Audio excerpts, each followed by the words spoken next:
brothers and sisters.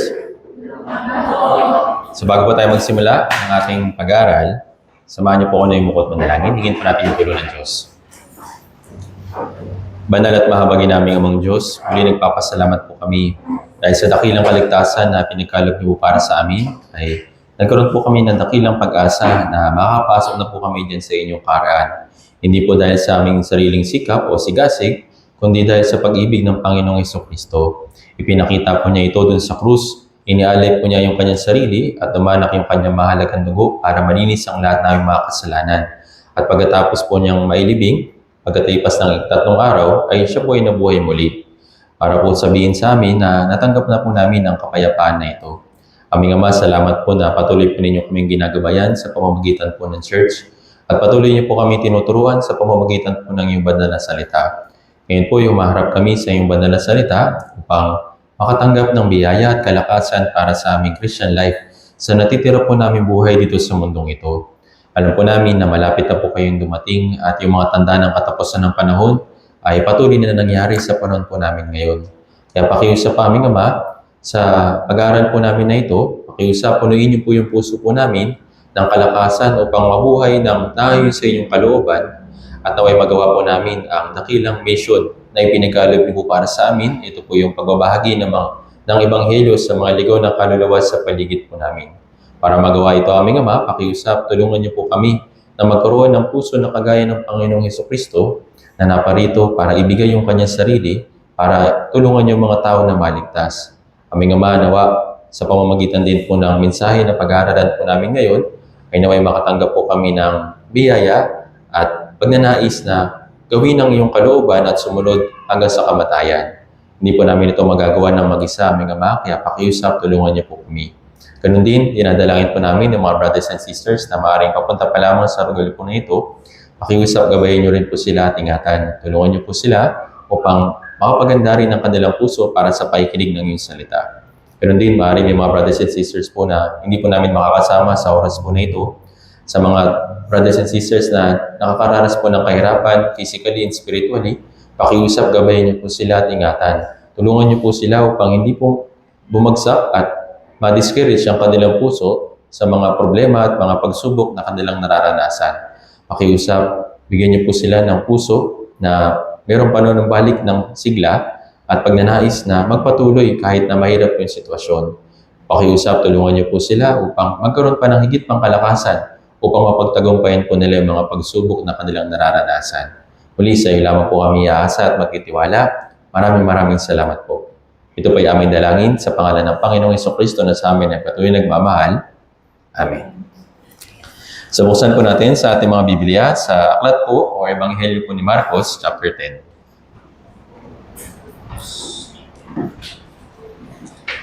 Marcos, chapter 10, babasahin po natin yung verse 35 hanggang 45.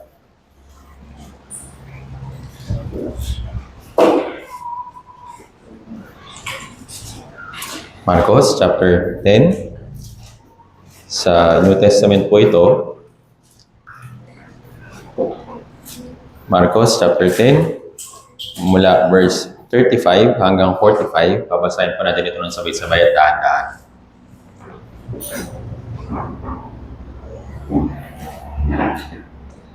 Okay, so medyo mahaba po ito, pero sama-sama po nating basahin ang dahan-dahan.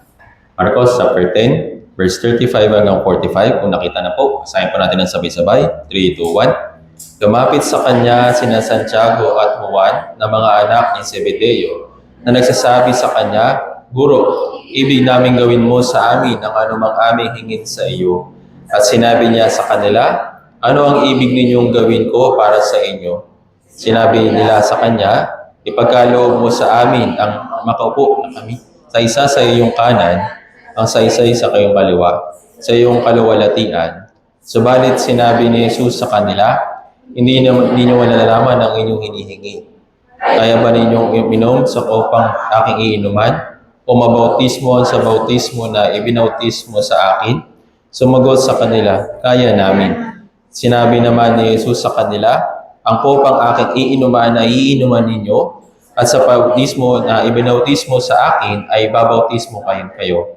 Ngunit ang maupo sa aking kanan o sa aking kaliwa ay hindi ako ang magkakaloob.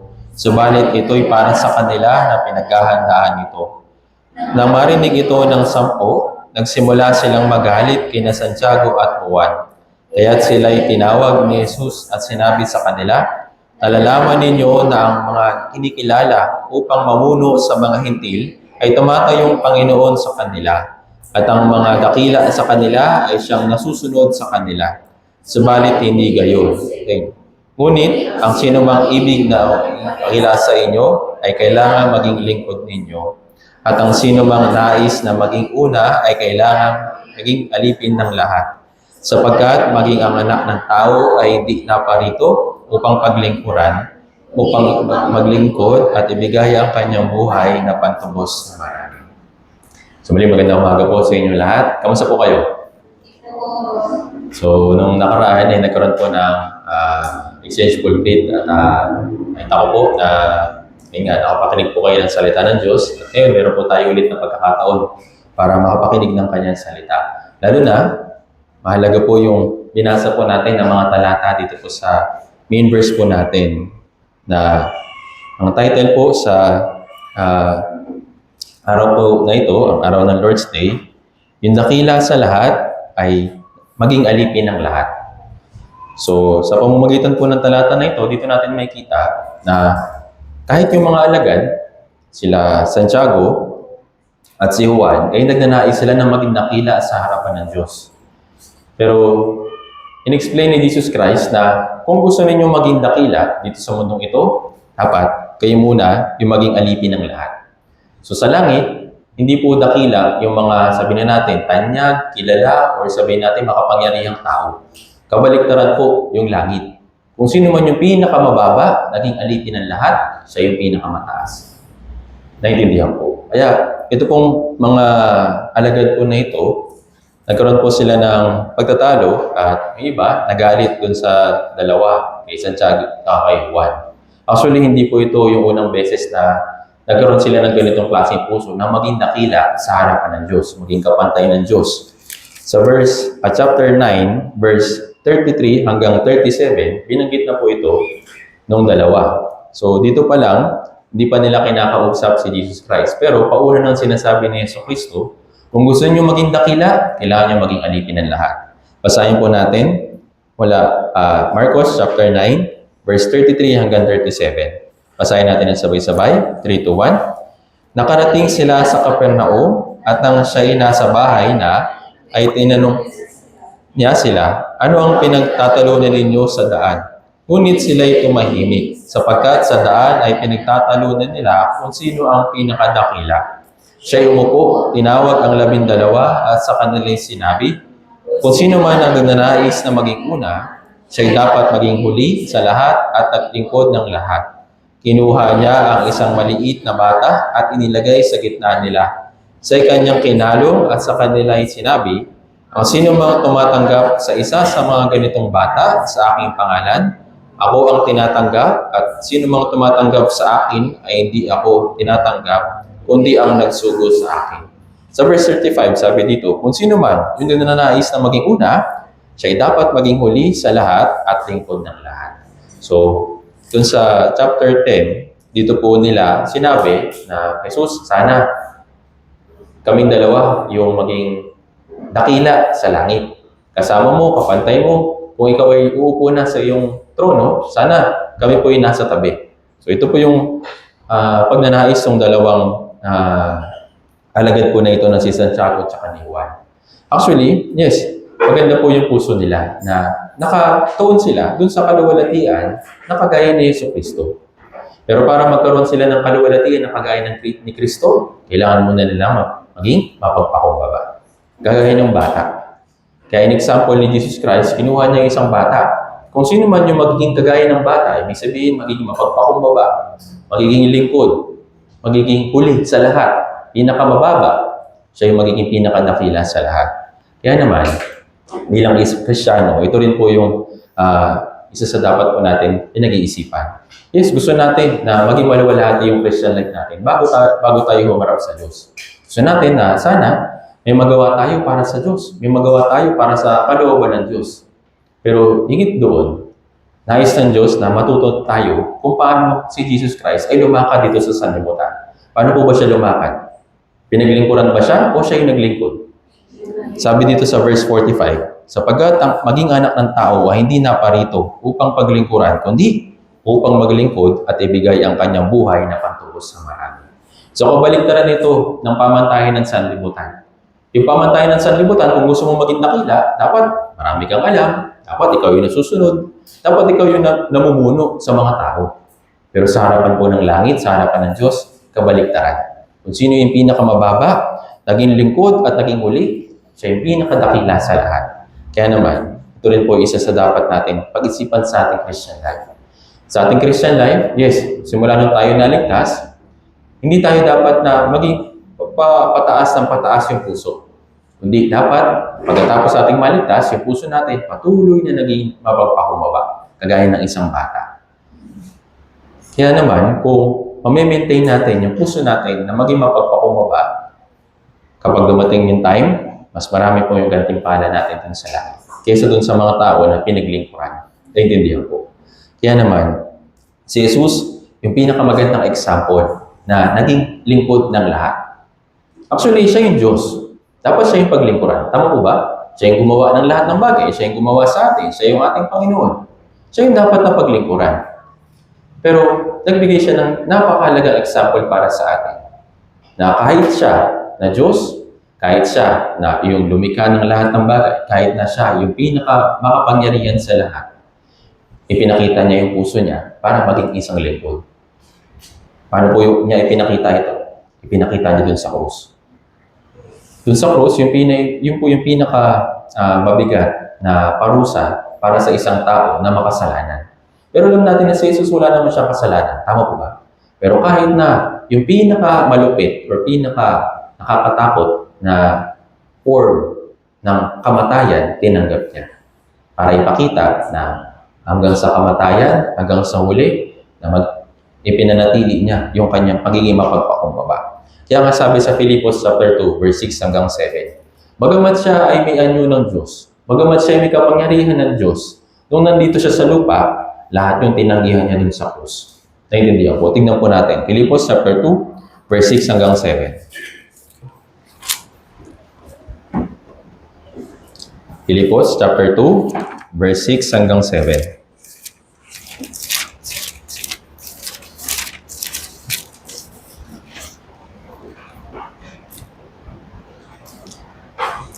Filipos chapter 2, verse 6 hanggang 7. Basahin po natin ng sabay-sabay. 3, 2, 1. Na siya, bagamat nasa anyo ng Diyos, ay hindi niya itinuring na isang bagay na dapat panghawakan ang pagiging kapantay ng Diyos. Kundi, inubaran niya ang kanyang sarili at kinuha niya ang kanyang alipin na naging katulad ng tao. Ito po isa sa requirement o isa sa pinakitang example ng Diyos para maging isang lingkod. Kahit na siya, may karapatan bilang isang Diyos, pero sabi dito, inubaran niya yung kanyang sarili. Kumbaga, isinantabi niya yung authority niya na pagiging Diyos para kunin yung anyo ng alipin na naging katulad ng tao. Para saan? Para mamatay dun sa krus, para sa kaligtasan natin bilang mga tao, bilang makasalanan. Naintindihan po. Kaya ito pong ginawa ni Jesus, sinabi sa verse 5, magkaroon kayo sa inyo ng ganitong pag-iisip na na kay Kristo Jesus din naman. Tayo bilang mga anak niya, tayo po'y tumutulad kay Kristo. Sabi sa unang Korinto chapter 11 verse 1, maging tulad kayo sa akin, gaya ko kay Kristo. Kung paano si Apostol Pablo tumutulad sa Diyos, ano po yung tinutularan niya? Tinutularan niya yung maging mapagpakumbaba, yung maging lingkod ng lahat. Naintindihan po. Hindi ibig sabihin na naging kawawa siya sa harapan ng Diyos. Hindi na ibig sabihin na naging kawawa siya, naging alipin lang siya, na baliwala sa harapan ng ibang mga tao. Kundi yung paglilingkod niya ay ginawa niya dahil tinutularan niya si Jesus. Kagaya po sa atin, sinasabi sa atin ng Biblia na maging kagayo, magkaroon din tayo ng ganitong pag-iisip din naman kay Kristo Jesus. Ano po yung isip niya? Sabi dito, huwag natin ituring yung ating sarili na dapat panghawakan. Sabihin, yung ating estado, yung ating pamumuhay, yung ating status dito sa lipunan, bilang isang naligtas, para magawa natin maging katulad kay Kristo, Yung status natin dito sa mundong ito, kailangan natin isang tabi para maging lingkod para sa iba. Naintindihan po. Minsan nakikita natin yung mga tao sa panahon po natin ngayon, di ba? Kapag mayroong pinag-aralan, kapag mataas yung degree, o kaya sabihin natin yung status nila sa lipunan, sila yung tinitingala. Sila yung pinaglilingkuran. Tama po ba? Pero tayo po bilang mga Kristiyano, kahit na mayroon tayong ganong klaseng posisyon, tinatanggihan natin yung ating sarili para maglingkod sa iba. Naintindihan po. Ito po yung puso ng Panginoong Jesucristo. At ito rin po yung dapat na maging puso natin, lalo na para sa pag-evangelize. Tayo po na inutusan ng Diyos para mag-evangelize, kahit na mahirap, kahit na sabihin natin na maraming kailangan na isaalang-alang sa pag-evangelize, kailangan po natin itong gawin dahil ito po yung utos para sa atin. At ito rin po yung pagpapakita ng pag-ibig natin sa Diyos sa pagsunod sa Kanyang utos. Ngayon, para magawa natin yun, ano po yung isang kailangan natin? Huwag natin ituring yung ating puso, yung ating sarili, na meron tayong posisyon sa mundong ito. Tandaan natin, tayo ay naligtas, hindi para maging mataas dito sa mundong ito. Tayo po ay naligtas para maging lingkod ng lahat. Paano natin sila paglilingkuran? Ibahagi natin yung Ebanghelyo. Kaya kung mapapanatili po natin ito sa ating puso, yes, yung posisyon para sa atin na maging dakila dun sa langit, inihahanda ng Diyos. Sino yung mga tao na pinaghahandaan ng Diyos ng kaluwalhatian? Yung mga tao na naging mapagpakumbaba sa kanilang buhay. Naintindihan po. Di ibig sabihin na maging mapagpakumbaba, maging kawawa, or maging alipin, or sabihin na natin na kawawain ka lang. Hindi. Yung pagsasakripisyo at paglilingkod, meron pong pagkakaiba. Yung paglilingkod, ginagawa mo kasi okay sa'yo, gusto mo. Pero ano pong ibig sabihin ng pagsasakripisyo? Ginagawa mo kahit na mahirap. Tama po ba? Sa example, yung mga magulang. Naglilingkod ba kayo? Pinaglilingkuran po ninyo yung mga anak po ninyo? O nagsasakripisyo kayo para sa kanila? Magkaiba po yun. Tama po ba? Kahit na, yes, gusto natin gawin yung isang bagay, kahit na gusto natin gawin yung paglilingkod sa Diyos, pero dahil nga mahirap, isinasakripisyo natin yung ating sarili para lang magawa iyon. Naintindihan po. Ito po yung definasyon ng pagsasakripisyo ayon sa Biblia. Sa mundo, yung pagsasakripisyo may benefit. Tama po ba? Pero yung pagsasakripisyo bilang isang Kristiyano, kailangan ba natin ng benefit? Kailangan ba natin ng sukli? Hindi po. Ginagawa natin ito kahit na walang kapalit. Si Jesus, namatay ba siya dahil mabait tayo? O dahil magbibigay tayo o masigasig tayo?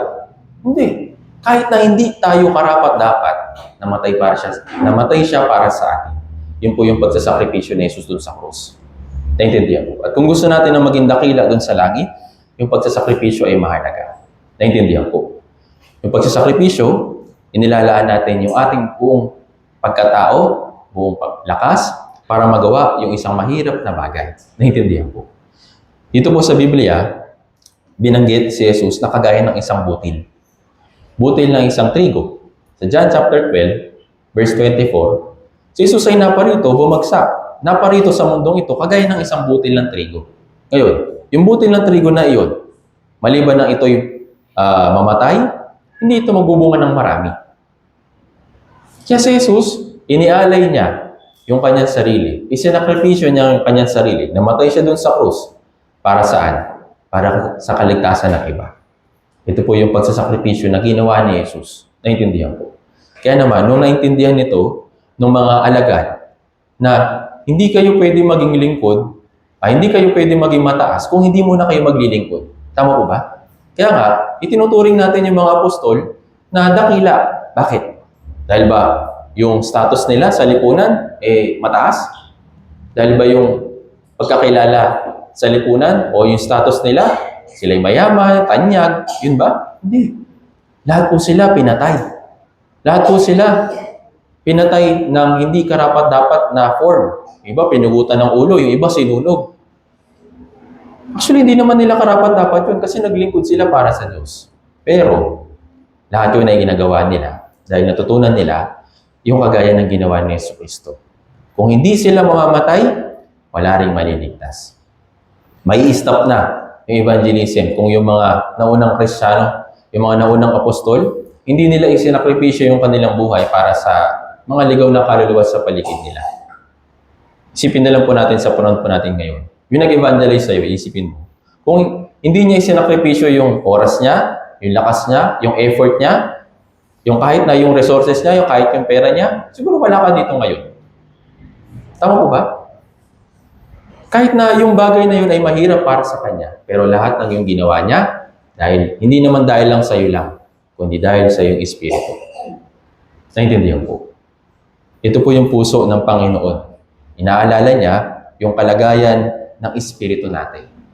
Para magawa rin natin makapagsakripisyo para sa iba, palagi nating isipin, bakit ba natin ito ginagawa? Anong purpose ba? Actually, minsan, meron po mga brothers and sisters, hindi naman lahat, na gusto nila mag-evangelize para maging magaan yung sitwasyon para sa kanila. Halimbawa, gusto ko mag-evangelize si mama para payagan na ako sa church. Gusto ko evangelize si papa para hindi na ako pinagbabawalan kapag pumunta sa church. Para pwede na, kumbaga malaya na. Yun ba yung purpose kung bakit mo sila gustong evangelize? Para maging convenient sa iyo? Hindi po dapat yun yung maging goal. Bakit natin sila tinutulungan? Bakit natin sila sinusuyo? Bakit natin sila iniiyakan? Bakit natin sila pinag-pray? Para ba pakinabang sa atin? Hindi po. Para po magkaroon sila ng kaligtasan. Ito po yung pagsasakripisyo. Naintindihan po.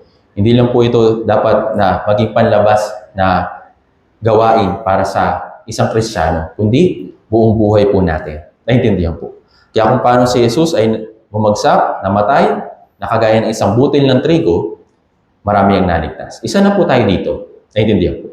Kaya tayo rin, kung tayo tumutulad kay Kristo, nakagaya ng isang butil ng trigo, kailangan rin po natin isakripisyo yung ating buhay hanggang sa kamatayan para lang maligtas yung iba. Actually, sa panahon po natin ngayon, hindi na po o ibang form yung kahirapan sa pag-evangelize. Noon, yung kahirapan ng mga naunang Kristiyano, talagang pinapatay po sila. Talagang pinagbabawalan sila na ipakita yung kanilang pananampalataya. Pero ngayong panahon po ba? Pero po ba nagbabawal sa atin? Pero po ba nanguhuli sa atin? Pero po bang nagpapakulong sa atin kapag nag-evangelize tayo? Wala naman. Tama po ba? Sabihin, iba man yung kahirapan para sa atin. Pero, kailangan natin ito ma-overcome. Kung sila, na-overcome nila yung kamatayan para lang makapag-evangelize, tayo rin dapat natin ma-overcome yung form ng pagdurusa, pag-uusig na nangyari sa panahon po natin ngayon. Naintindihan po. Para magawa natin ito, kailangan po natin alalahanin na yung natanggap kong biyaya ay libre at kailangan ko rin itong ibigay. Kailangan ko rin itong ibahagi sa iba. Tingnan po natin ito. Efeso chapter 3.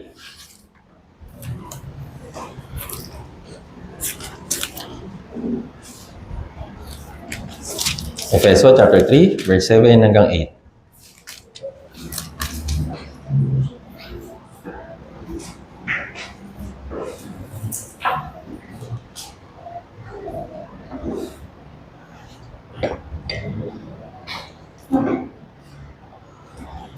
Efeso chapter 3, verse 7 hanggang 8. Isang example po dito si Apostol Pablo. Basahin po natin sabay-sabay. 3, 2, 1. Tungkol sa ebanghelyong ito, ako'y naging lingkod ayon sa kaloob ng biyaya ng Diyos na sa akin ay ibinigay ayon sa paggawa ng kanyang kapangyarihan. Bagaman ako ang pinakahamak sa lahat ng mga banal, ang biyayang ito ay ibinigay sa akin upang ipangaral sa mga hintil ang mga di masukat na mga kayamanan ni Kristo. Sabi niya, tungkol sa ebanghelyong ito, siya'y naging lingkod. Ipinagkaloob sa kanya ito ng libre. Ito, biyaya. Naging lingkod ayon sa kaloob ng biyaya ng Diyos na sa akin na ibinigay ayon sa paggawa ng kanyang kapangyarihan. Libre niya matanggap yung biyaya na ito. Libre niya nakuha dahil nga sa kahabagan ng Diyos. Ngayon, nung siya ay nakatanggap ng kaligtasan, ano po yung naging puso niya? Sa verse 8, kahit na siya yung pinakamahaba, kahit na siya yung pinakamababa, kahit na siya hindi kinikilala ng lipunan, kahit yung mga naunang apostol, hindi siya kinikilala bilang apostol, sabi dito, ang biyayang ito ay ibinigay sa akin upang ipangaral sa mga hintil ang mga di masukat na mga kayamanan ni Kristo. Gusto niya ipakita yung kayamanan na hindi masukat na natanggap niya. Ito po yung ebanghelyo. Pero bang isang bagay na pwede natin ihalin tulad sa value ng ebanghelyo? Wala. Yun po ay priceless. Tama po ba? Kaya yung priceless na regalo na natanggap ni Apostol Pablo, libre niya rin yung ibinibigay. Wala ring bayad at pusang loob niyang ibinibigay. Naintindihan po. Kaya nga, nagawa niyang ipangaral yung magandang balita, yung ebanghelyo, hanggang sa kamatayan. Hanggang sa pugutan siya ng ulo. Naintindihan po. Ito rin po yung pagsasakripisyo na ginawa ni Apostol Pablo para sa kaligtasan ng mga tao nung time niya. Ngayon, kung tayo naman ay kung tayo din ay nakatanggap ng libreng kaloob ng biyaya ng Diyos, tayo naman yung dapat na magbigay nito o ipangaral ito sa mga ligaw na kaluluwa sa paligid natin at ipahayag natin kung ano yung di masukat na kayamanan ni Kristo. Naintindihan po. Ito po yung tungkulin natin bilang isang naligtas. Hindi po tayo nabubuhay dito, hindi tayo araw-araw na binubuhay ng Diyos para lang gumawa ng mga bagay para sa pisikal. Araw-araw niya tayong binibigyan ng pagkakataon para hanapin yung mga tao na nangangailangan ng kaligtasan. Naintindihan po. Kaya kung kakalimutan natin or isasantabi natin yung biyaya na ito, yung mga tao sa paligid natin, unti-unti silang mawawalan ng pagkakataon, unti-unti silang pabulusok sa impyerno, mawawalan sila ng chance. Naintindihan po. Kaya naman, yung pagsasakripisyo para sa ating sarili ay napakahalaga. Dahil libre nga natin itong ibinigay, libre rin natin itong ginagawa. Para magawa yun, kailangan natin ng pagsasakripisyo. Naintindihan po. Isa pa po, tingnan po natin. Unang Korinto chapter 9. Unang Korinto chapter 9, verse 16 hanggang 18.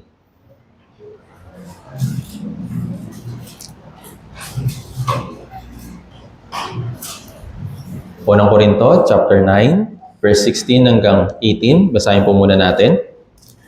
Unang Korinto chapter 9, verse 16 hanggang 18. Kung nakita na po, basahin po natin ng sabay-sabay. 3, 2, 1. Sapagkat kung ipinangaral ko ang ebanghelyo, ay wala akong dahilan upang ipagmalaki. Sapagkat ang katungkulan ay iniatang sa akin, kahabag-habag ako kung hindi ko ipangaral ang ebanghelyo. Sapagkat kung ito'y gawin ko ng maluwag sa kalooban, ay may gantimpala ako. Ngunit kung hindi maluwag sa kalooban, isa pang masiwa ang ipinagkatiwala sa akin. Ano kung gayon ang aking gantimpala? Ito lamang, na sa aking pangangaral, ang ebanghelyo ay ginawa kong walang bayad upang hindi ko magamit ng lubusan ng aking karapatan sa isang ebanghelyo. So kahit na si Apostol Pablo, siya na nakatanggap ng mabuting balita o magandang balita na ebanghelyo, kusa niya itong ginawa. Bakit? Kasi meron siyang pagnanais na suklian yung biyaya ng Diyos ng kaligtasan. Kaya naman, sabi dito, sapagkat ang katungkulang ay iniatang sa akin, kahabag-habag ako kung hindi ko ipangaral ang ebanghelyo. Sabi, kawawa daw siya. Dito po sa mundong ito, yes, meron tayong mga kinakahabagan. Sabihin natin yung mga puspalad, sabihin natin yung talagang mahirap yung kalagayan nila, may sakit, ganyan, kawawa talaga sila. Pero bilang isang Kristiyano, kawawa ba tayo kasi wala tayong pagkain? Naging kawawa ba tayo kasi hindi maganda yung bahay natin? Kung tayo na Kristiyano natanggap ng buhay na walang hanggan, ng ebanghelyo, nagiging kawawa din tayo kung hindi natin ipinapangaral ang ebanghelyo. Gusto niyo po ba maging kawawa?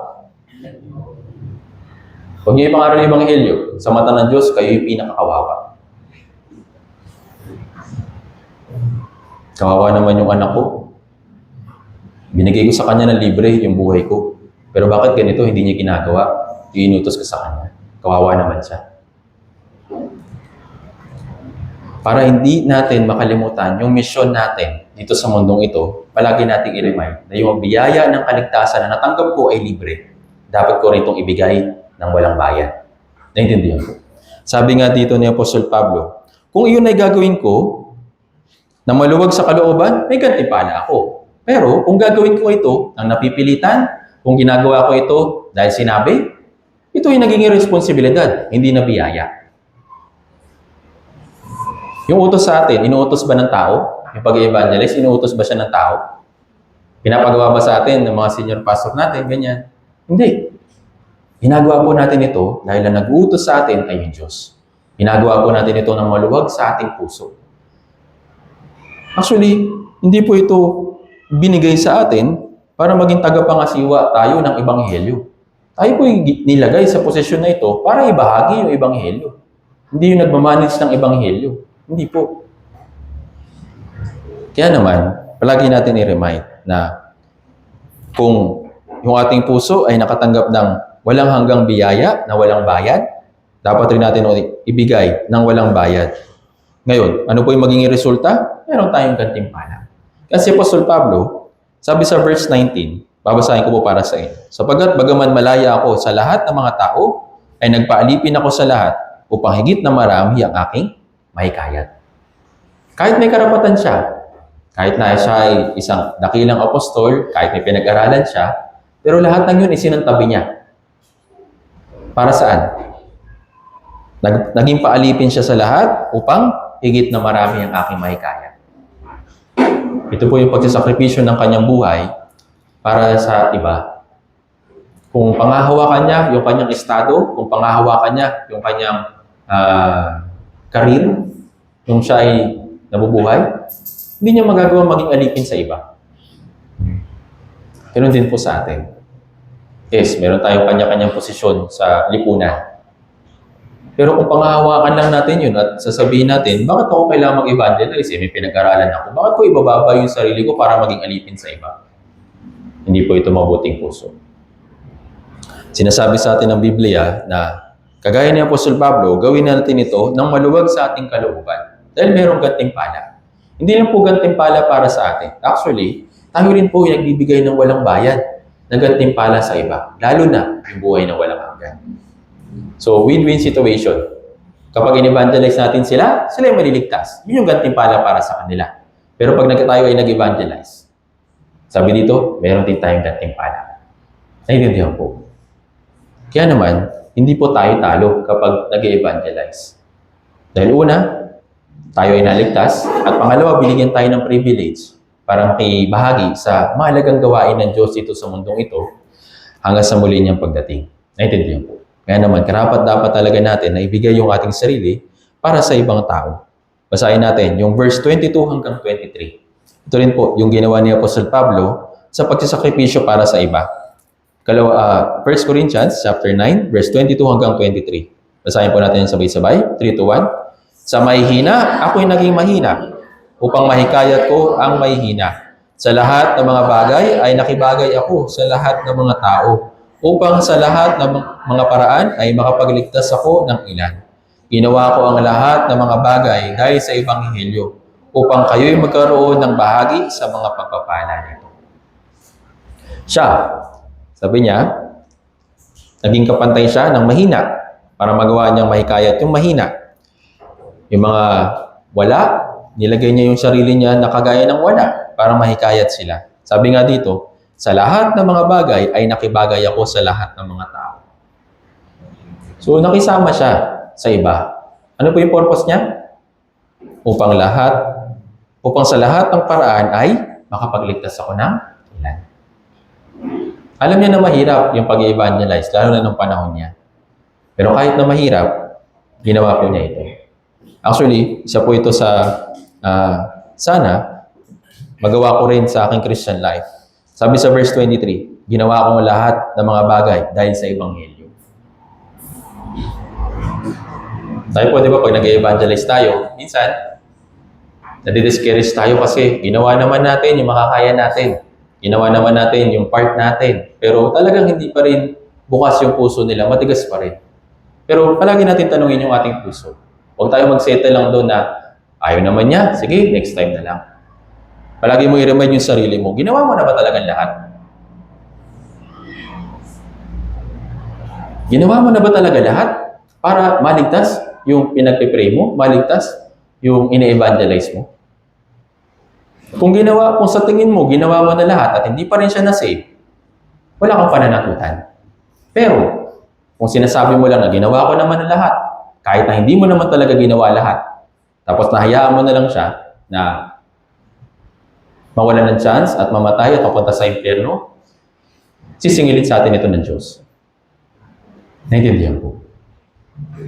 Si Apostol Pablo, ginawa niya lahat. Dahil si Jesus, ibinigay din sa kanya lahat. Sabi sa Biblia, ibinigay ni Jesus yung kanyang buhay. Meron pa bang ibang bagay na ipagkakait sa atin yung Diyos? Wala. Kaya nga nagawa ni Apostol Pablo at ng mga naunang apostol na ibigay yung kanilang buhay kasi nga nakatanggap sila ng dakilang kaligtasan. Kaya kung para sa inyo, dakila yung kaligtasan, sikapin natin na gawin lahat para sa Ebanghelyo. Noon po, meron po mga naka-fellowship na mga Korean brothers.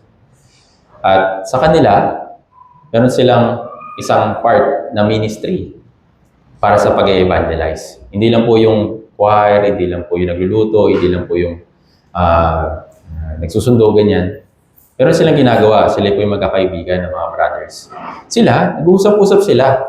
Nagtutulungan sila para yung isang tao na gusto nilang i-evangelize, pag-iipunan nila ng pera para i-treat sa labas, baga suyuin, tapos hanggang sa makuha nila yung loob, tapos sama-sama nilang i-evangelize. Naglalaan sila ng pera, naglalaan sila ng oras, para sama-sama nilang puntahan yung isang tao na gusto nilang i-evangelize.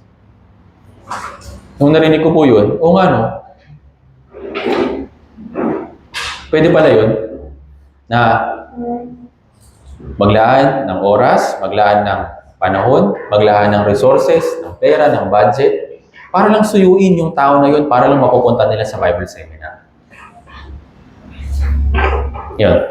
Kung sa atin, binigyan tayo ng ganitong klaseng pagkakataon, naman, merong gustong evangelize. Kung tayo ay mag-isa, mahina. Tama po ba? Hindi natin kaya. Madali tayo madi-discourage. Pero kung sama-sama itong pagtutulungan ng mga brothers and sisters, is magagawa natin yung mga bagay na mahirap natin gawin. Tama po ba? Kaya, mahalaga para sa pag-evangelize, hindi lang yung may willing heart na magsakripisyo. Kailangan meron ka rin paikibahagi. Naintindihan po. Dahil yung pag-evangelize, hindi po ito gawain ng mag-isa. Ginagawa po ito ng lahat. Ginagawa po ito ng sama-sama. Naintindihan po. Kung ikaw ay mayroong puso na magsasakripisyo, tapos mayroon kang isang brother na kasama para magsakripisyo din, dalawa na kayo. Tama po ba? Ngayon, kung nakakita pa kayo ng isa pang tao na gusto rin mag-evangelize na isang sister, gusto rin niyang isakripisyo yung kanyang sarili para sa paglilingkod o pag-evangelize, tatlo na kayo. Hanggang sa sunod-sunod, hanggang sa makita mo kung sino yung mga tao na gusto rin na isakripisyo yung kanilang sarili para sa evangelism. Naalala po ninyo yung 4 na magkakaibigan na nagdala ng isang lumpo kay Jesus Christ para maligtas? Ano pong ginawa nila? Binutas nila yung bubong, di ba? Tapos binaba nila yung lumpo sa harapan mismo ni Jesus kahit na napakaraming tao yung time po na yun. Actually, sobrang effort na po ng ginawa nila. Tama po ba? Yung bubong po noon, hindi kagaya ng bubong natin ngayon. Para siya mga pawid lang. Madaling butasin, pwede mong pasukan pag kailangan. So, yung makipagsiksikan na may bit-bit na isang taong lumpo, kailangan ito ng effort ng 4 na tao. Tama po ba? Kung hindi sila nagsama-sama nang mayroong pagkakaisa na tulungan yung kaibigan nila na lumpo, hindi nila dadalhin yung kay Jesus. Tama po ba? Kung isang tao lang, bawa, isang kaibigan niya, pre, nakakaawa naman kasi hindi ka makalakad. Gusto man kitang tulungan pero hindi ko kaya. Kung silang dalawa lang, kung yung isa hindi niya kaya, tapos ikaw mag-isa lang, hindi mo pa rin magagawa. Tama? Kaya naganap yung ibang tao o sa hinanap niya ibang niyang kaibigan para tulungan yung lalaking kaibigan nila ng lumpo. So nakaroon sila, dalawa na sila. So nung nagkaroon na sila ng 4 na magkakasama, sama-sama nilang pinuntahan si Jesus ng mayroong buong puso na pagbibigay. Dahil nga, sila yung nakatanggap ng biyaya. Meron silang lakas eh. Hindi sila lumpo.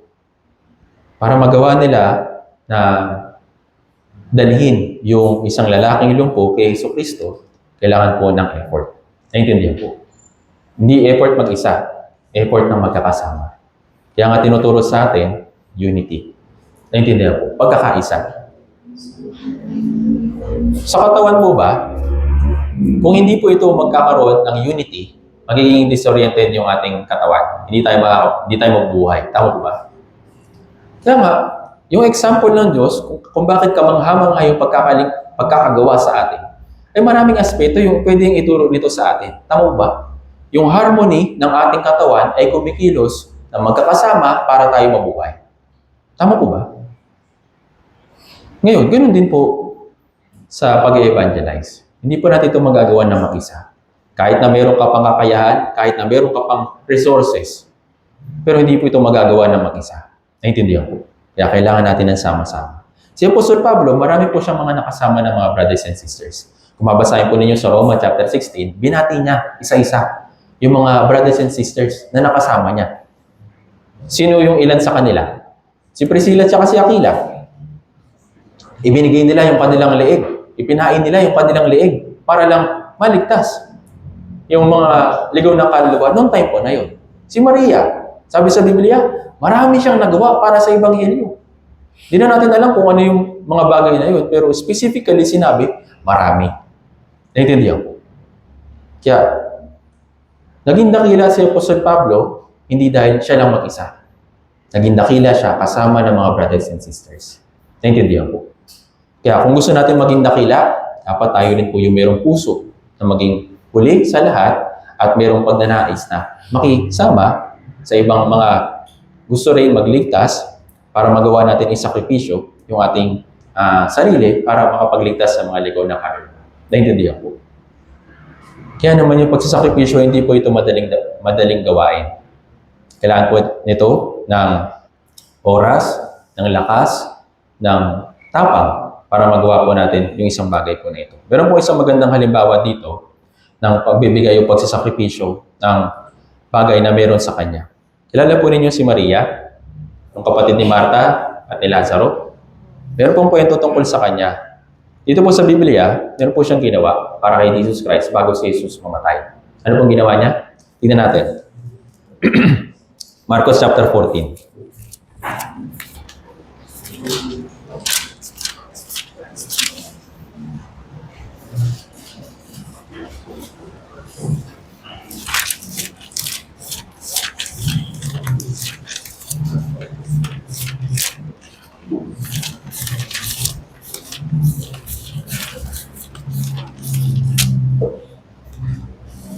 Bago po doon, tingnan muna natin sa John chapter 12.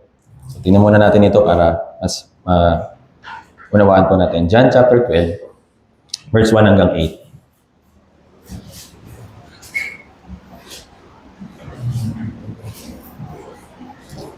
John chapter 12, verse 1 hanggang 8. Kung nakita na po, babasahin po natin ito ng sabay-sabay. John chapter 12, verse 1 hanggang 8. Kung nakita na po, basahin po natin ng sabay-sabay. 3, 2, 1. 6 na araw bago magpaskwa ay pumunta si Jesus sa Betania na kinaroroonan ni Lazaro na muling binuhay ni Jesus mula sa mga patay. Siya'y pinaganda nila roon ng isang hapunan. Si Marta ay naglingkod at si Lazaro ay isa sa nakaupo sa may hapagkainan na kasalon niya. Si Maria ay kumuha ng isang libra ng mamahaling pabango mula sa purong nardo at pinahiran ang mga paa ni Jesus at binuhusan ng mga paa nito pinunasan ng kanyang paa, ang kanyang mga buhok. At ang mga bagay ay napuno. Subalit si Judas Iscariote, isa sa kanyang mga alagad na nagkakanulo sa kanya, ay sinabi, bakit hindi pinagbili ang pabangong ito ng 300 denaryo? Ngunit ito'y, sabi niya, hindi dahil nagmamalasakit siya sa mga dukha, kundi sa at palibhasa ay nasa kanya ang supot na kinukuha ang nilagay doon. Kaya't sinabi ni Jesus, hayaan ninyo siya. Inilaan niya ito sa araw ng paglilibing sa akin, sapagkat ang mga dukha ay laging nasa inyo, ngunit ako'y hindi laging nasa inyo. So ito po si Maria, meron siyang isang precious oil. expensive oil. Sabi nga dito na isang libra na mamahaling pabango mula sa purong nardo. At ito ay maring pinapahalaga niya, tinatago niya, iniipon niya. Pero nung si Jesus ay na-meet niya, yung bagay na mahalaga para sa kanya, handa niyang ibigay. Yes, para sa kanya, mahalaga yung purong, yung isang mamahaling pabango na ito. Pwede niya magamit sa ibang bagay. Pwede niya magamit para sa sarili niya, para sa pamilya niya. Pero hindi niya inisip yung para sa kanya. Naalala niya na meron siyang inihanda na mamahaling pabango. At paring siguro inihanda niya ito sa pinakamagandang araw para sa kanya. Siguro sa kasal niya, o sabihin natin, kung re-regalo niya, ganyan. Pero hindi pa nangyayari yung time po na yun. Until na-meet niya si Jesus Christ. Ngayon, yung inihanda niya na mamahaling na pabango. Anong ginawa? Pinahiran ang mga paa ni Jesus, pinunasan ang mga paa nito ng kanyang mga buhok. So ito po yung ginawa niya. So, dun sa ibang kwento sa Mateo at sa Marcos, meron pong same na kwento tungkol po dito. Ngayon, bakit po ito nilagay sa 4 na gospel? Dahil ito po yung sobrang mahalaga. Dahil nga sobrang itong mahalaga, gusto kong i-explain ng Diyos para sa atin na kunin natin yung aral mula dito. Na itong si Maria, ihanda niyang isakripisyo yung pinakamahalagang bagay para sa kanya, para lang kay Yesu Cristo. Naintindihan po. Kaya naman, hindi siya nagatubili na pahiran o gamitin yung mamahaling pabango na ito, punasan yung mga paa ng kanyang buhok, kahit na yung mga tao sa paligid niya, against.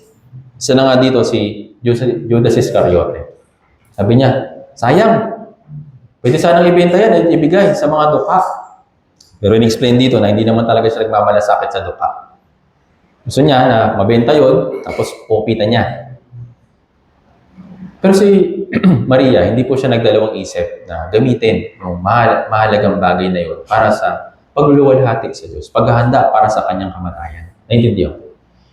Nung na-meet siya si Jesus Christ, nabago yung kanyang pananaw.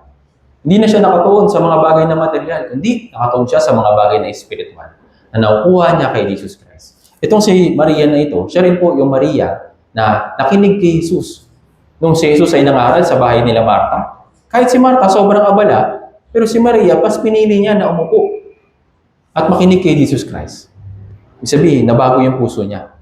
Sa halip na gumawa lang para sa physical, mas nakatuon siya sa mga bagay na espiritual na pwede niyang makuha kay Jesus Christ. Naintindihan po.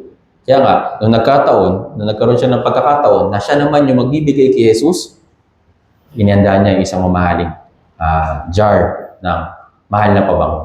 Naintindihan po. Ngayon, hindi po niya ito ginawa kasi kailangan ni Jesus. Ginawa niya po ito bilang pagpapakita ng pagmamahal. At yung pagsasakripisyo, ito po yung pinakabasihan kaya natin ginagawa yung pagsasakripisyo dahil mahal natin yung iba. Yung mga magulang, kaya ba kayo nagsasakripisyo sa inyong mga anak? Kasi balang araw, kayo po sila yung magbibigay ng, magbabalik ng lahat ng ininvest nyo sa kanila. Hindi po, di ba? Kahit na wala silang maibigay, ginagawa nyo, binibigay nyo yung mga bagay na mahalaga para sa inyo. Bakit? Kasi sa pagmamahal. Naintindihan po. Kaya naman, kung yung puso natin ay wala rin pagmamahal, hindi rin natin magagawa magsakripisyo para sa kaligtasan ng iba. Kung para sa atin, mahalaga yung kaligtasan, pinatanggap natin na kaligtasan ay napakahalaga, yung ibigay yung isang bagay para kay Jesus, para lang makapagligtas ng mga ligaw na kaluluwa, ito rin po ay napakahalaga. Naintindihan po. Kaya yung mga apostol, hindi po sila nabuhay na sabihin natin na marangya o kaya sabihin natin na angat. Kundi itinuring nila yung kanilang sarili na kagaya ng mga alipin. Yung alipin ba may pagmamayari? Noong time po na yon, kapag ikaw ay slave, ikaw yung possession ng isang tao. Yung mga bagay na nasa iyo, possession din niya. Kasi nga ikaw ay alipin. Ito po yung tinuring ng mga apostol. Kaya nagawa nilang ibigay yung kanilang sarili. Wala silang anumang bagay na hinawakan. Lahat ay binigay nila para lang makapagligtas ng mga ligaw na kaluluwa. Naintindihan po. Kaya naman, kagaya ng nabasa po natin kanina, ginawa ni Apostol Pablo yung lahat para sa Ebanghelyo. Para yung mga tao na mahirap maabot, maabot niya. Yung mga tao na mahirap na lapitan, ginawa niya. Yung lahat na makakaya niya para tulungan sila. So ginawa nila lahat. Nandito na po papasok yung iba't ibang mga paraan na pwede natin gawin. Halimbawa, yung pag-iipon. Pag-iipon ng pera, hindi para sa sarili. Hindi para tulungan yung mga tao, para magamit yung small amount na ito para tulungan sila na maligtas. Kailangan po natin ito. Naintindihan po. Yung ibang tao nga gumagastos sa isang bagay na mahalaga para sa kanila. What more pa kaya tayo na pinapahalagaan yung kaluluwa ng ibang tao? Di ba natin nilalaan yung mga bagay na meron tayo? Kaya kung tayo po, yun nga, maging kuripot, ipagdadamot natin yung mga bagay na binigay naman lang din sa atin ng Diyos, hindi po ito puso na may pagsasakripisyo. Naintindihan po. Kaya naman, si Jesus, ibinigay yung kanyang sarili para sa iba. Yung resources na nakarian na meron siya, handa niyang ibigay para dun sa mga tao na handa rin magbigay para sa iba. Isa po pong kwento dito, balikan po natin sa Marcos chapter 14.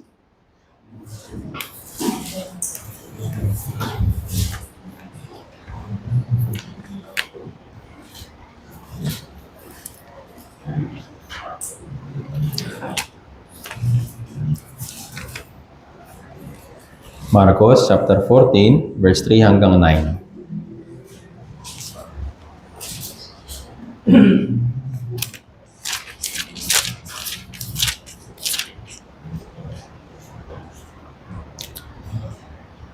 Dito po, binanggit po ulit kung ano po yung binanggit kanina sa binasa po natin. Pero meron po isang mahalagang bagay dito. Gusto ko pong i-emphasize din. Marcos chapter 14, mula verse 3 hanggang 9. Kung nakita na po, basahin po natin ng sabay-sabay.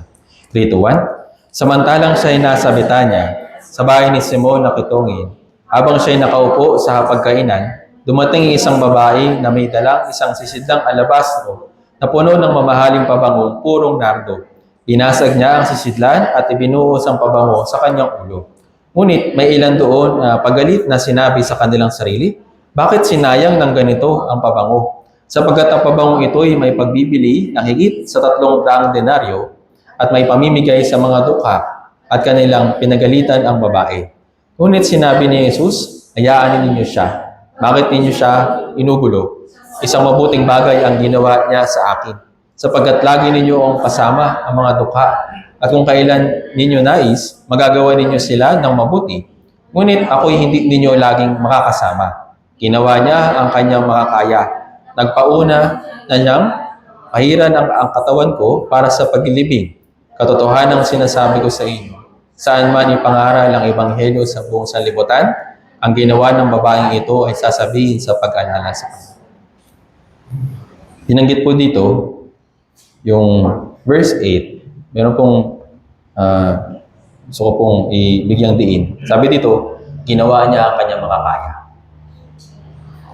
Maring mahirap para sa kanya na i-let go yung mamahaling pabango na ito. Pero sabi dito, ginawa niya yung kanyang makakaya. Para saan? Para sa pagbibigay kay Jesus ng mamahaling pabango. Ito po yung pag-aalay niya. Pagsakripisyo na ng kanyang pinangahawakan na isang bagay. Kaya, yung ginawa ng babae na ito, kung saan daw ipangaral yung ebanghelyo sa buong sanlibutan, alalahanin yung ginawa ng babae. Ano po yung alalahanin? Yung pagbibigay lang ba ng isang mamahaling pabango? Hindi po.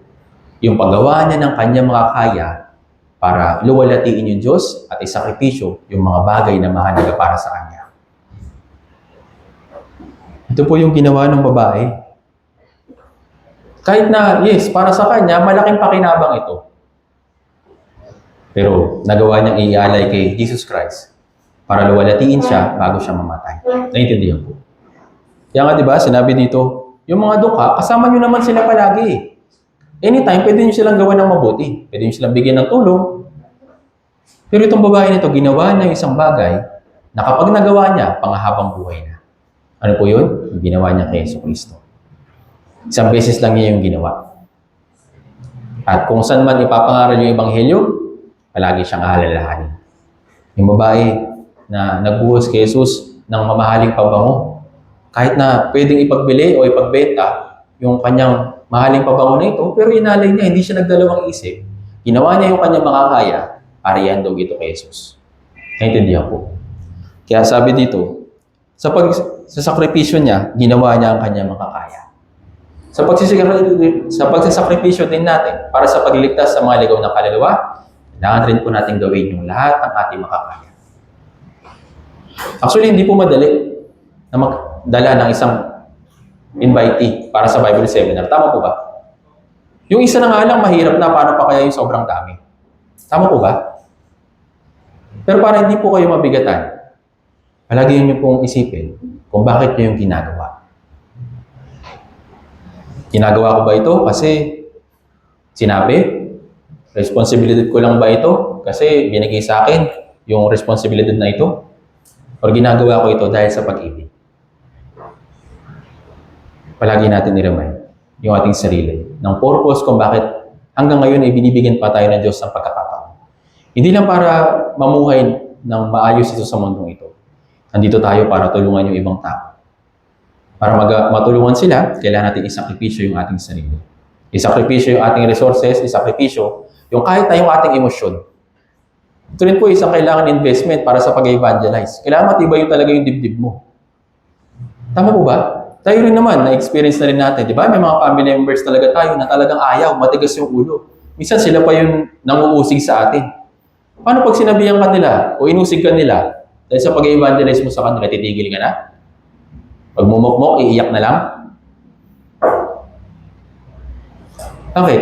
Kasi hindi nakapag-invest ng emosyon. Hindi nakapaganda ng dibdib para sa pag-evangelize. Kapag ganun po, hindi natin na ginagawa ang lahat. Kasi dahil nga sa pag-uusig, tumitigil na tayo. Na kailangan po natin paglaanan yung mga bagay na ito. Kaya nga si Apostol Pablo nagpipray.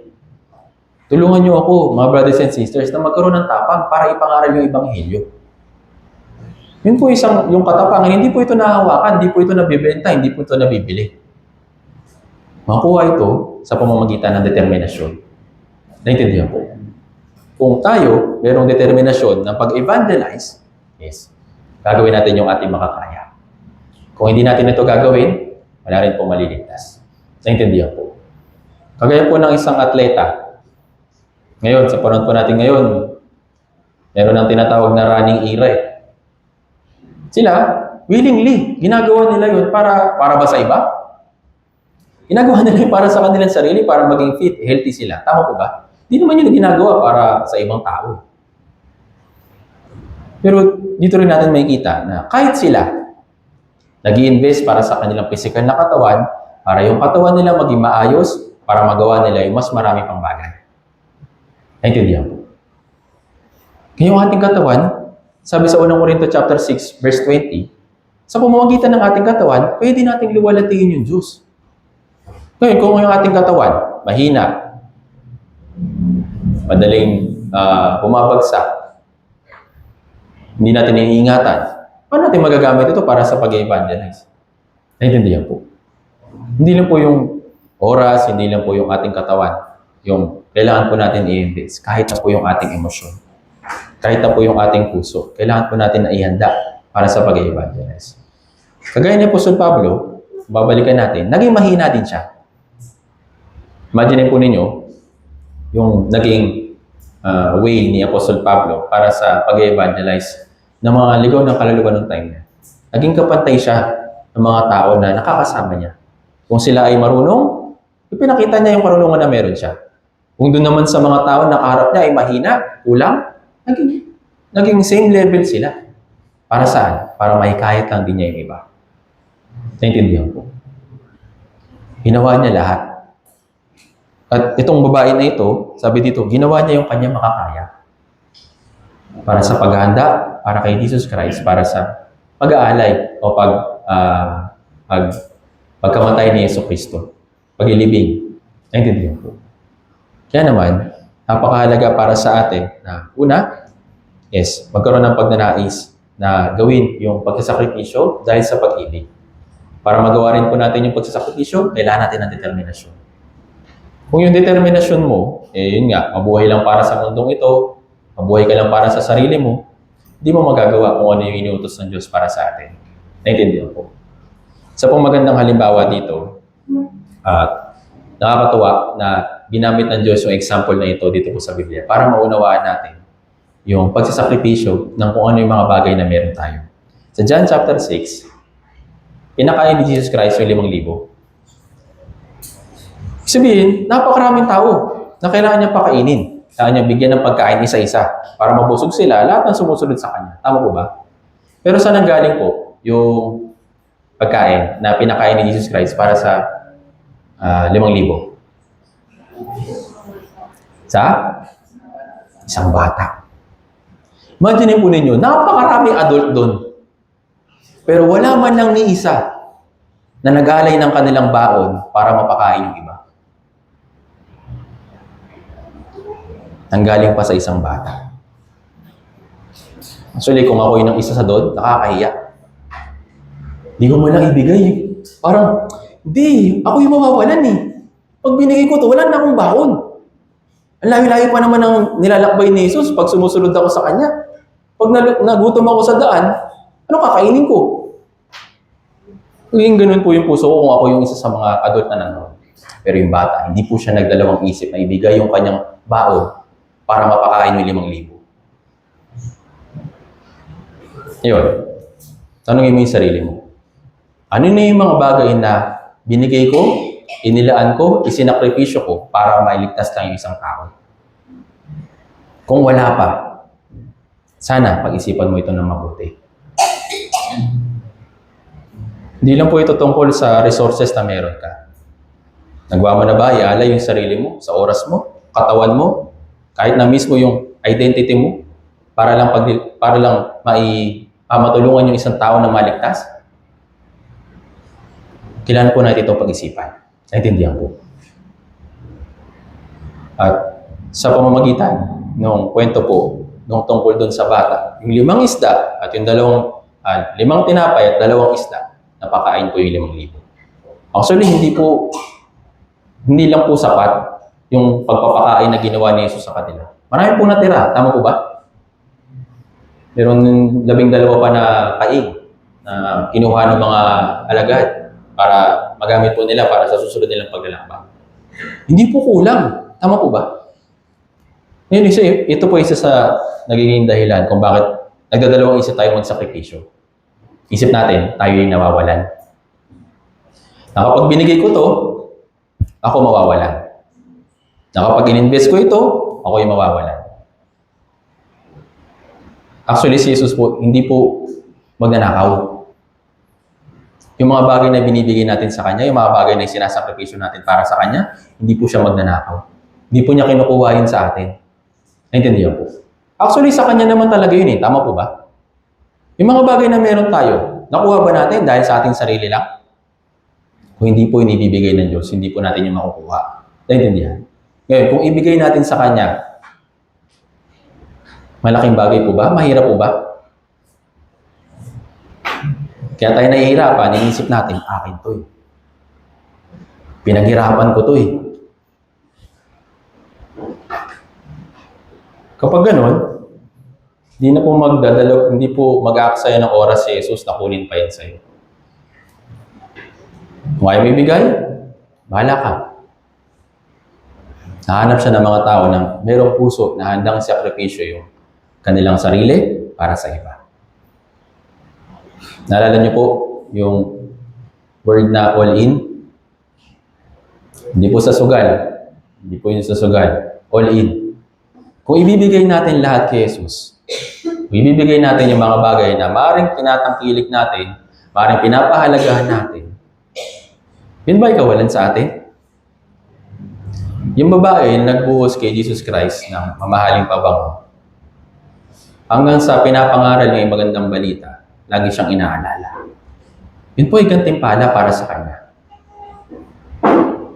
Kaya yung mga apostol, hindi pa po nade-determine yung lahat ng kanilang gantimpala. Kasi hanggang ngayon, yung salita na sinulat nila o yung naisulat nila na salita ni Jesus dito po sa Biblia, nakakatulong pa rin sa iba. Yun po yung biyaya. At para sa kanila, may kapalit na gantimpala. Kaya hindi po tayo mawawala ng gantimpala kung tayo po yung nagbibigay. Naintindihan po. Po kayo mag-alala, hindi po napupunta yan sa akin. Hindi ko po yung mas marami pong mga bagay na mas mahalaga kaysa sa resources na meron po kayo para sa amin. Kaya naman, mga tao dito po sa Biblia, hindi lang po nila ibinigay yung kanilang buhay, binigay yung kanilang emosyon, hindi lang ibinigay yung kanilang katawan, kundi ibinigay din yung kahit na yung pinakamahalagang bagay para sa kanila. Kagaya ng bata. Actually, pagkain, mahalaga yun para sa tao. Mahalaga yun para sa kanyang physical na katawan. Pero kahit na yung bata, nagawa niyang ibigay ito para mapakain yung iba. Ngayon, yung 5 tinapay at 5 isda, kukunti lang ang titignan. Tama po ba? Pero ang punto natin dito, kanino mo ba binibigay? Yung bata, kung ibibigay niya sa mga apostol, may kakayahan ba yung apostol na paramihin yun? Wala. Pero kanino niya binigay? Jesus.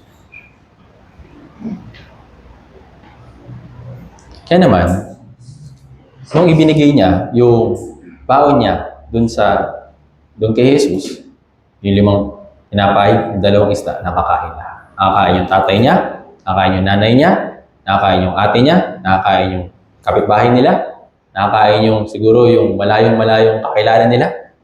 Yung 5,000 tao na yun nakakain lahat. Pero kung titingnan lang natin yung nakakain lahat, hindi po mangyayari yun kung hindi po nagbigay yung bata. Naintindihan po. Kaya naman, kung ilalaan natin yung ating buhay para sa pagsasakripisyo para sa kaligtasan ng ibang tao, hindi po tayo mawawalan. Naintindihan? Meron po itong kalakip na gantimpala para sa Diyos at hindi siya magkukulang na suklian ito kapag dumating na siya. Siya po ay pinakamagaling na accountant. Lahat ng ginagawa natin nakalista. Mabuti man o masama, lahat yun gagantihan niya. Sabi sa Apocalypse chapter 22 verse 12, malapit na akong dumating. Dala ko yung aking gantimpala para doon sa mga tao na gumawa para sa Kanya. Yung pagbibigay ng ating sarili, nakadetermine po ito kung gaano natin kamahal yung Diyos.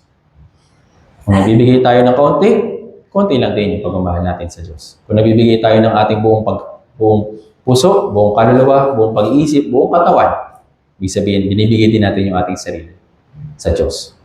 Ganun po kalaki yung ating pagmamahal. Naintindihan po. Sabi po sa Biblia na yung mga tao na nagbigay para sa Kanya, hindi po sila nawalan. Dito po sa Biblia, tingnan po natin. Isa po example, si Haring David. Unang Kronika, chapter 29.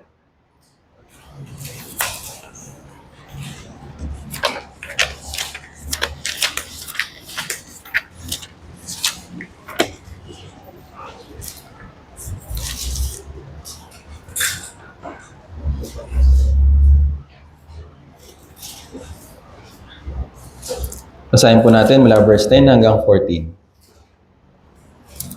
Unang Kronika, chapter 29, verse 10 hanggang 14. Kung nakita na po, basahin po natin ng sabay-sabay. 3, 2, 1. Kaya't pinuri ni David ang Panginoon sa harap ng buong kapulungan at sinabi ni David, purihin ka, O Panginoon, O Diyos ng Israel na aming Ama, magkailanman. Sa iyo, O Panginoon, ang kadakilaan, kapangyarihan, kaluwalhatian, pagtatagumpay at karangalan. Sapagkat sa iyo ang lahat ng nasa langit at nasa lupa. Iyo ang kaarian, O Panginoon, at ikaw ay mataas na pinuno sa lahat. Ang mga kayamanan at gayon din ang karangalan ay nagbumula sa iyo at ikaw ang namumuno sa lahat. Nasa iyong kamay ang kapangyarihan, kalakasan, pagkadakila at pagpapalakas sa lahat. At ngayon, aming Diyos, kami ay nagpapasalamat sa iyo at aming pinupuri ang iyong maluwalhating pangalan. Ngunit sino ba ako at ano ang aking bayan? Ako sa makapaghahandog sa ganitong paraan. Sapagkat ang lahat ng bagay ay nagmumula sa iyo at ang isa iyo ay aming ibinibigay sa iyo. So, nirecognize ni Haring David na yung Diyos, siya po yung lahat-lahat para sa Kanya. Kaya yung mga bagay na ibinibigay o ibinigay sa Kanya bilang isang hari, sino lang ba siya para hindi yung ibigay? Sino ba siya para ipagkait yung mga bagay na yun na ibinigay kay Haring David? Kaya nga, sabi dito, sapagkat ang lahat ng bagay ay nagmumula sa iyo at ang sa iyo ang aming ibinigay sa iyo. So ito po yung puso na handang magsakripisyo ng kahit na malalaking bagay para sa Diyos. Dahil sa pagkakilala at dahil sa pag-ibig, magagawa rin po natin ialay yung ating sarili sa Diyos. Ngayon, ano naman po yung magiging benepisyo sa atin or benefit para sa atin kung tayo po yung magsasakripisyo para sa kaligtasan ng mga ligaw na kaluluwa? Kagaya ng nabanggit ko po kanina, mayroong gantimpala. Sabi sa unang Korinto chapter 15, verse 58, lahat ng pagsasakripisyo ay hindi walang kabuluhan sa harapan ng Diyos. Lahat yun ay tutumbasan niya. Lahat yun ay susuklian niya. Naintindihan po. Hindi walang kabuluhan yung ating magawa sa Panginoon. Naintindihan po. Kaya naman, nais ng Diyos na turuan tayo na huwag maging Panginoon dito sa mundong ito, kundi maglingkod. Kung paano si Jesucristo ay naparito para maglingkod, tayo rin ay naparito para maglingkod sa iba. Lingkod saan? Maglingkod sa pagliligtas sa mga ligaw na kaluluwa. Kung hindi po natin ito gagawin, yung mga tao, unti-unti pong mauubos at sila po ay mamamatay. At pupunta sa impyerno at wala na po silang chance. Naintindihan po. Tandaan natin na malapit na pong dumating yung Diyos. Kung aabutan sila ng pagdating ng Diyos at hindi sila na-evangelize, sabi sa Jeremias, kami ay hindi naligtas. Tapos na yung tag-araw, nakalipas na, at kami ay hindi ligtas. Actually, napakasakit po nito kung magiging mapagpabaya tayo sa pag-evangelize at hindi tutulungan yung mga tao sa paligid po natin.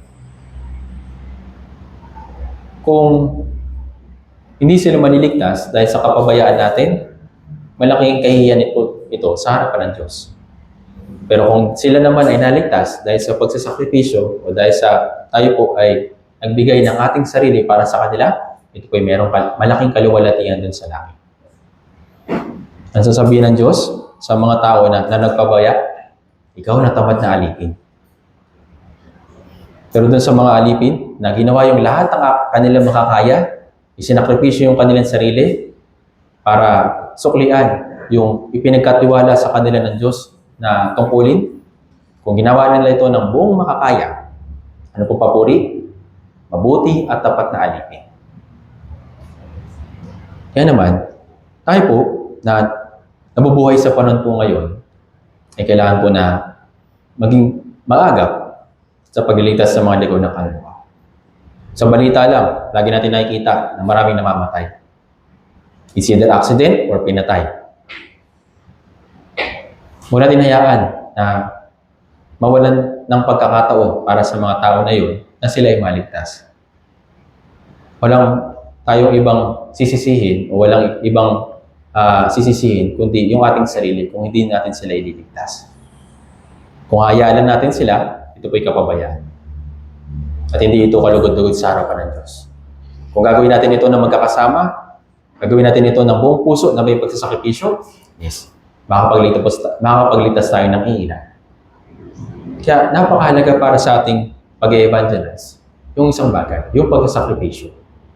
Kung paanong inihandog nung babae, yung mamahaling pabango, para ihanda si Jesus Christ para sa kanyang kamatayan, kung paanong yung bata nagbigay ng kanyang baon para mapakain yung iba, tanungin naman natin yung ating sarili. Ano na bang naibigay ko para sa kaligtasan ng ibang tao? Kung meron, mabuti. Pero kung wala, kailangan natin pag-isipan ito. Meron tayong tatlong bagay na pwedeng ihandog sa Diyos. Ano po yung una? Oras. Na tayo 24 hours binigyan. Tama po ba? Meron po bang 23? 25. Na tayo pantay-pantay na 24. Doon sa oras na yun, paano mo ibinigay o i-manage yun para sa Diyos? Yung ating katawan, isa rin po ito sa ibinigay ng Diyos na libre. Binigyan ka ng lakas. Paano mo ginamit yan para sa Diyos? O inubos mo lang para sa sarili mo? At mo yung pangatlo. Yung ating puso. Hiningi sa atin ng Diyos yung ating puso. Sa Kawikaan chapter 23, anak ko, ang puso mo sa akin ay ibigay. To follow na lang yung mga resources na meron tayo. Kung dun pa lang sa puso, hindi na natin nagagawang ibigay, yung oras, yung lakas, yung resources, hindi rin natin mabibigay. Kaya palagi pong i-check. Yung puso ko ba, willing na magbigay, magsakripisyo para sa iba? Kasi kung hindi, kahit na marami ka pang pera, kahit na marami ka pang pinag-aralan, marami kang alam, kung yung puso mo naman hindi mo ibinibigay sa Diyos para sa pagliligtas sa mga ligaw na kaluluwa, useless lang din po yan. Naintindihan po. Maring kilalanin ka dito sa mundong ito na tanyag, kilala, pero sino po yung dakila sa harapan ng Diyos? Kung sino yung naging alipin ng lahat. Yung nagsakripisyo para sa iba. Naintindihan po. Yun po yung kikilalanin ng Diyos na dakila dun sa langit. Pinagpakababa, isinakripisyo yung kanilang sarili para sa kaligtasan ng ibang tao. Tayo rin po, kung hindi rin po nagsakripisyo yung mga nag-evangelize sa atin, sigurado wala tayo dito. Kung hindi rin po sila nag-pray, kung hindi sila nag-invest ng kanilang resources, ng kanilang emosyon para sa kaligtasan natin, wala po tayo dito. At hindi ko alam kung anong ginagawa ko dito kung hindi ako na-save. Pero kung babalikan natin, yung yung kaligtasan ng ibang tao, hindi ito makukuha ng instant lang. Palaging merong isang tao na tumulong sa ibang tao para sila ay maligtas. Merong isang naligtas na nagsakripisyo yung iba para sa kanya, para sila ay maligtas.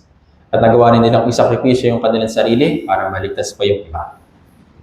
Ito po yung pinakadakila sa lahat. Yung pagiging alipin ng lahat. Naintindihan po. Kagaya nung binanggit ni Jesus, gusto nung mga alagad na si Santiago at ni Juan na maging dakila, maging kapantay, kanan at kaliwa ni Jesus Christ na kaliwalatian. Pero sino po yung pinakadakila sa lahat? Yung naging alipin ng lahat. Kaya naman, kung dito sa mundong ito, ikaw yung pinaglilingkuran, dun sa langit, ikaw yung maglilingkod. Pero kung dito sa lupa, ikaw yung naglilingkod, dun sa langit, ikaw yung magiging pinakadakila. Kaya ano pong gusto ninyo? Meron pong isang pastor na share ganito. Kung yung langit, kung dun sa langit ay yung mga dakila, ay yung mga naglingkod, siguro siya, dahil siya ay isang pastor, siguro dun sa langit, siya ay mga, sabi natin, parang delivery boy, laging busy. Kasi sa lupa, siya yung pinaglingkuran. Kasi may posisyon siya. Pero dun sa langit, siya po yung pinakaabala na maglingkod. Kaya, dito sa lupa, check natin. Ano bang klaseng Kristiyano ako? Ako ba yung pinaglilingkuran o ako yung isa sa mga naglilingkod? Kung tayo po yung pinaglilingkuran, hanggang kailan? Kung tayo naman naglilingkod, hanggang dapat sa kamatayan. Daan po natin ito na kung gusto natin maging dakila dun sa langit, marami po tayong dapat na isakripisyo. Hindi lang po para sa ating sarili, kundi para din sa ibang tao. Para sila po ay maligtas. Meron tayong pagkakataon. Magsisimula na po yung Bible seminar bukas. Sabi ng iba, yes, Monday na. May pasok na ulit. Yung iba naman, ay, Monday na naman. Kaya kung iisipin natin, palagi yung kung anong ginagawa na ng mga tao dito sa mundong ito, at nakakalimutan natin yung gagawin natin bilang isang Kristiyano, lagi lang tayo mabibigatan. Naintindihan po.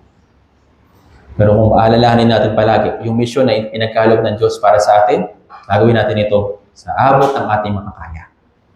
Kagaya nung ni Maria, na nagbuhos ng kanyang mamahaling pabango, ginawa niya yung kanyang makakaya para ihandog ito para kay Jesus Christ. Para ihanda para sa paglilibing ni Jesus Christ. Kaya hindi siya nagdalawang isip. Naintindihan po. Kaya naman, bukas meron tayong pagkakataon na i-apply yung napag-aralan natin ngayon. Kung iaandog natin yung ating sarili para sa paglilingkod, para sa mga ligaw ng kaluluwa, yung Diyos kikilos. Pero kung tayo rin, yung bawat isa sa atin, hindi magkakaroon ng ganitong klaseng puso, hindi makakakilos yung Diyos. Naintindihan po. Tandaan po natin, tayo po yung mga instrumento. Kahit na napakaganda pa ng pagkakagawa sa atin ng instrumento, kung hindi naman yung gagamitin, useless yan. Naintindihan? Huwag po tayo maging display na Kristiyano. Ano nyo po yung display? Maganda lang sa labas, pero wala naman silbi. Maganda lang sa paningin, pero wala naman nagagawa. Tayo po hindi po ganun tayong Kristiyano. At huwag natin hayaan na maging ganun tayong Kristiyano. Naintindihan po. Meron tayong pagkakataon para magkaroon ng iisang isip, iisang puso, at sama-sama pagsunod para sa pag-evangelize.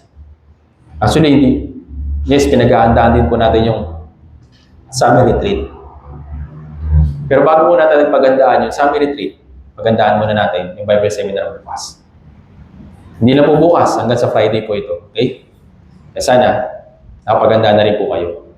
Maganda po tayo ng ating puso, ng ating katawan, ng ating oras para sa pagliligtas sa mga ligaw ng kaluluwa. Naintindihan po. Kung walang sakripisyo, tandaan po natin, wala pong maliligtas. Nawa tayo po ng mga nabubuhay sa panahon po na ito ay huwag na hayaan na maging makasarili yung ating puso. Palagi natin tandaan na kung si Jesus ay sinakripisyo niya yung kanyang sarili para maligtas ako, yung mga naunang Kristiyano ay nagsakripisyo para maligtas yung iba. Kailangan ko rin magsakripisyo para matulungan yung iba pang natitira ng mga tao para sila rin ay maligtas. Kaya naman yung pagsasakripisyo, hindi lang po ito para makuha para sa ating sarili. Ito po ay isang magandang pagkakataon para makapaglingkod ng ilang bagay para sa iba, lalo na para sa pag-evangelize sa kanila. Kaya sana tayo pong lahat ay magkaroon ng isang puso sa pag-evangelize. Yes, alam ko po mahirap. Alam ko po talaga hindi madali. At maaaring talagang nasasaktan tayo minsan sa pag-evangelize. Pero palagi po ninyo tandaan, yung sakit na nararanasan mo, halimbawa, pinagsabihan ka ng masakit, na-hurt ka, umiyak ka, pwede ba yung ikumpara dun sa apoy ng impyerno kapag hindi naligtas yung ine-evangelize mo? Pwede ba siya i-compare? Pwede ba siyang magkaroon ng same na sakit? Tandaan po natin, yung sakit sa puso, or sabihin natin yung mga masasakit na salita, yes, panandalian lang po ito. Pero yung sakit kung sa impyerno, pwede nilang ma-experience kapag hindi sila naligtas, kasi nga, hindi natin sila in-evangelize, kasi nasaktan yung puso natin.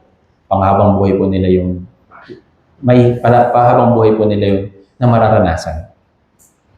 Kaya, yes, minsan, yung mga family members, sila po yung unang umuusig sa atin, pero palagi po ninyong tandaan na yung sakit na yun na na-experience mo, eh, panandalian lang. At hindi ito magiging kasing sakit kung sila naman ay mapupunta sa impyerno. Naintindihan po. Kaya naman, yung mga naunang apostol, naunang mga Kristiyano, hindi po sila nagdalawang isip na ibigay yung kanilang buhay para sa kaligtasan ng iba. Sa pamamagitan ni Jesus, sa pamamagitan ng mga nauna na Kristiyano para sa atin, ibinigay nila yung kanilang sarili para sa pagsasakripisyo.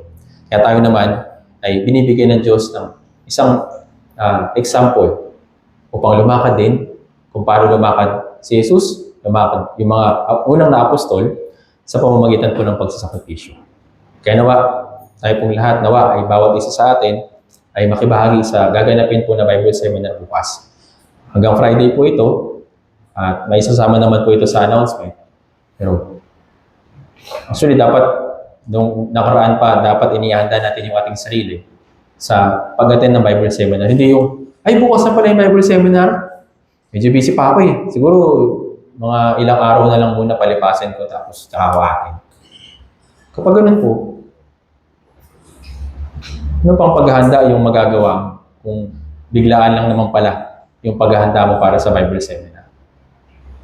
Kaya naman, bawat isa po sa atin, ay gawin natin yung part natin. Gagawin ko yung part ko, nawa, gawin din po natin yung part ng iba para sa pag-evangelize. At ito po ay whole operation. Kung ano yung gantimpala ng preacher, yun din po yung magiging gantimpala ng mga brothers and sisters na tumulong para makapagligtas, maidaos ng maayos yung Bible Seminar. Hindi tayo masisiro. Kung tayo po ay maikibahagi sa Bible Seminar, lahat po tayo mayroong kanya-kanyang gantimpala. Tayo pong lahat tayo mukot na lagi. Banal at mahabagin naming amang Diyos, maraming salamat po ng una po sa lahat sa dakilang kaligtasan na pinagkaloob niyo po para sa amin. Salamat po aming Ama na kahit na hindi po kami karapat-dapat sa inyong kaharian dahil sa lahat ng aming mga kasalanan, ngunit dahil po sa inyong napakalaking abag at pag-ibig sa amin, isinugo niyo po ang inyong sarili para sa kaligtasan ng lahat ng mga tao sa paligid po namin, ganoon din na rin po sa amin. Aming Ama, salamat po sa pagkakataon na binigay niyo po sa amin para magkatipon-tipon at makapakinig ng iyong banal na salita. Aming Ama, dinadalangin po namin na tulungan niyo po kami upang mayanda po yung aming puso sa pagsasakripisyo para sa iba, hindi lang po para sa aming sarili, kundi para sa mga ligaw ng kaluluwa sa mga tao sa paligid po namin. Tulungan niyo po kami upang magkaroon po kami ng pagnanais ng masigit para sa pagliligtas sa kanila, para matulungan sila ng madala sa iyong salita sa Bible Seminar. Magsisimula na po yung aming Bible Seminar mula bukas hanggang sa Friday. Ganoon din may mga iba't ibang mga churches po na magkakaroon po ng Grand Bible Seminar na magsisimula rin po bukas. Nakiusap aming Ama, kumilos po nawa kayo sa kalagitnaan po namin. Tulungan niyo po kami upang magkaroon ng puso na nagnanais na magligtas sa mga likod ng kaluluwa. Magkaroon ng pagnanais na makibahagi sa gawain po na ito. At nawa tulungan niyo po yung mga dadalo na tulungan niyo po sila na maunawaan po nila ang kaligtasan at maging bukas yung kanilang puso at isipan upang magkaroon din sila ng kapayapaan ng pangwalang hanggan. Sa iyo lamang po kami aasa at pagtitiwala. Maraming salamat po. Lahat po ng ito ay dalangin po namin sa makapangyarihang pangalan ng Panginoong Kristo. Amen.